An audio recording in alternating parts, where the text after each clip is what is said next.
we had quite a quick turnaround time. I think we left our jobs, and I think within 2 weeks later, we were preparing to get on the flight to move out to Thailand. It's an amazing lifestyle once you've got it all set up. But although the world is a very different place since 2020, to turn around and say, look, I'm going to go and live now in Chiang Mai in northern Thailand and run a business from there, it's still quite almost like an extreme viewpoint to take for some people. So when you decided that that's what you wanted to do with your life, you wanted to be a digital nomad, make money from anywhere in the world, how did you actually get things set up firstly in the UK so that you could do that? And then how did you tell your friends, your family, and your employers that this is the path that you were going to take? Yeah, it was a really exciting, probably like 4 or 5 month period from when we decided we were going to do it through to getting to the point where we actually got on that flight. So my wife, Becky, and I mean, we even brought our wedding forwards because we wanted to get this plan underway. So we were going to get married, I think, later the following year. And we decided to bring the wedding forward so that we could get things moving, get this show on the road. I'm a researcher, so I went down hours of YouTube rabbit holes looking up the best places to live and figuring out like that Nomad List website, figuring out what were the best cities, what offered the mix of different things that would suit us best. Figuring out, and obviously the decision I came to was Chiang Mai was a great base, a great hub, great place to start.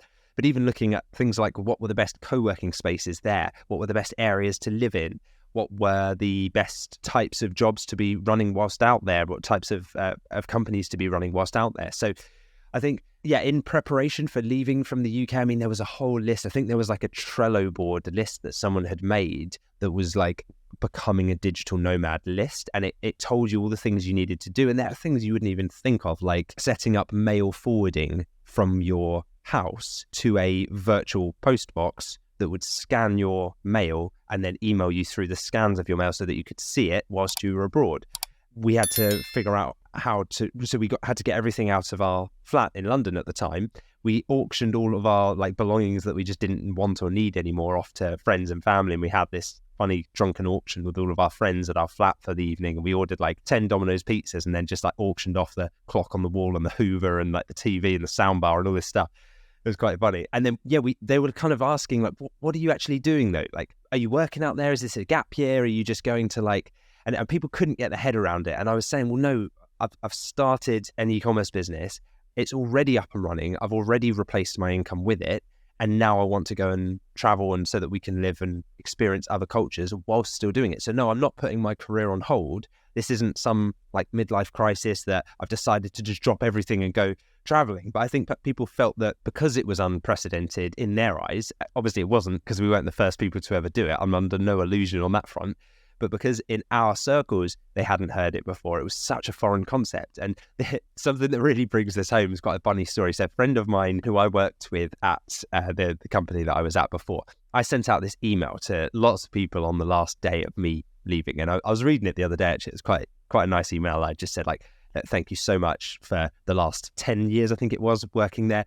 Made some incredible friends. It's been an amazing place to work. It really was a great company, and I was very thankful for all the stuff I learned there. And I said, but the time's come. It's now or never. I have to do this, but I don't yet have children. I want to make the leap. I'm going to run a business. I'm going to move to Thailand and do it. And you could tell that some people had just skim-read the email, because later a friend of mine that still worked at that company said to me that someone came up to him in the cafe and said, I hear Lewis has gone to start a yoga retreat in Thailand. Amazing. And it was the distortion of the message, since it had been passed around different people, completely misinterpreted what I was going to do. And I was like, well, yeah, if that's what they believe, then that's fine. But no, unfortunately, I didn't start a yoga studio. I was running an e-commerce business. But I think that it was almost like selective hearing, and people latched onto something that they could relate to. And they thought, well, I have heard someone who's done that before, so maybe that's what he's done. That must be it. They're shoehorning your situation into someone else's. So that was quite an interesting one. Brilliant. I think people often, perhaps if they don't understand what you're doing, they put a label on so they can understand it. It was the case for me as well, though. You mentioned that people were quite accepting of it, and actually they could realize why you wanted to do that. And it was the same for me. Even employees and managers of mine, when I left my job and explained that I'd replaced my income with an e-commerce store, they got it. It wasn't a case of having to explain why I would want to do that. They understood that I was able then to work on what I love working on from anywhere in the world, wherever I wanted to do that. So it was an easier transition than I thought. And I know that anyone thinking about it, when you first have this idea in your mind, you have a picture of how it will be. And I kept that front of mind, actually, how I would tell people that I was leaving. And that motivated me. And I always had it in my mind that people were going to be more surprised or more shocked than they actually turned out to be. But it was nice to have that in the back of my mind as a motivation for that day where I was able to leave. And it definitely lived up to expectations to be able to cut ties from a 9 to 5 and work from anywhere in the world. Yeah, it's incredible. Some people get it, some people don't, and it's just, that's on them really, not on us, right? We're doing the thing, we're living our dreams, we're actually making that jump and doing the thing that we have always aspired to do. We had quite a quick turnaround time. I think we left our jobs, and I think within 2 weeks later, we were preparing to get on the flight to move out to Thailand. And that was a pretty scary day. So for anyone that's considering doing this, it's all fun and games in the build-up, but the moment you reach the airport terminal and you then get on the plane, it's a bit of a scary experience. I remember on the flight out there, I think I was okay because I'd done so much research. I think I effectively knew like a lot about the city, probably more about the city than a lot of people that even lived there, because I was like fully ready. I knew all the right bars, the right restaurants, the right areas where we were going to go to the gym, like all this stuff. I'd kind of figured out, made loads of notes on my phone.